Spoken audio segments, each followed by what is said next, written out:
अस्सलाम वालेकुम, welcome to my channel. कैसे हैं? उम्मीद करती हूँ सब खैरियत से होंगे। अल्हम्दुलिल्लाह हम भी खैरियत से हैं। आज की रेसिपी जो आपसे शेयर करनी है बहुत इजी और क्विक वे से बनने वाली रेसिपी है। स्टीम वेजिटेबल राइस हमने बनाने हैं और इसको मैं बनाऊंगी इलेक्ट्रिक कुकर में। आप इसको सेम जो है स्टॉक टॉप पे भी बना सकते हैं। रेसिपी को स्टार्ट करते हैं। 1 कप मैंने राइस ले लिए, उनको अच्छी तरह से वॉश कर लिया है और साथ में 2 कप पानी जो है वो मैं ऐड कर लूँगी।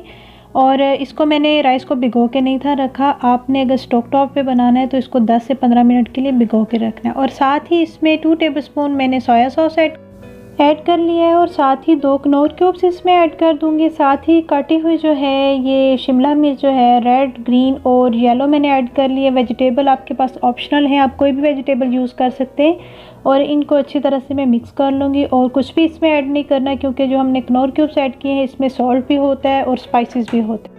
That's it. अब इसको जो है मैं इलेक्ट्रिक कुकर में जो है वो कुक होने के लिए रख दूँगी। सेम वो यही प्रोसीजर से आप इसको जो है देचकी में भी बना सकते हैं। जब थोड़े से राइस में से पानी खुश्क हो जाएगा तो इसको आप एक दफ़ा चम्मच हिला के मिक्स कर लेना है। जो कि हमने कनौर क्यूब इसमें ऐड किया हुआ है वो जो है मसाला अच्छी तरह से मिक्स हो जाए। और ये हो गए हमारे राइस डन। और राइस जब थोड़े से ठंडे हो जाएंगे तो मैं इनको कर लूँगी डिश आउट। और बहुत इजी और क्विक वे से ये बनने वाली रेसिपी है। फ़ौरन से ये रेडी हो जाते हैं स्टीम राइस। और इसको आप ज़रूर ट्राई कीजिएगा। और इसकी फुल डिटेल मैं डिस्क्रिप्शन बॉक्स में ऐड कर लूँगी और कमेंट बॉक्स में ज़रूर बताइएगा कि आपको ये रेसिपी कैसी लगी है। और इसको आप ज़रूर ट्राई कीजिएगा, इंशाल्लाह आपको बहुत पसंद आएगी।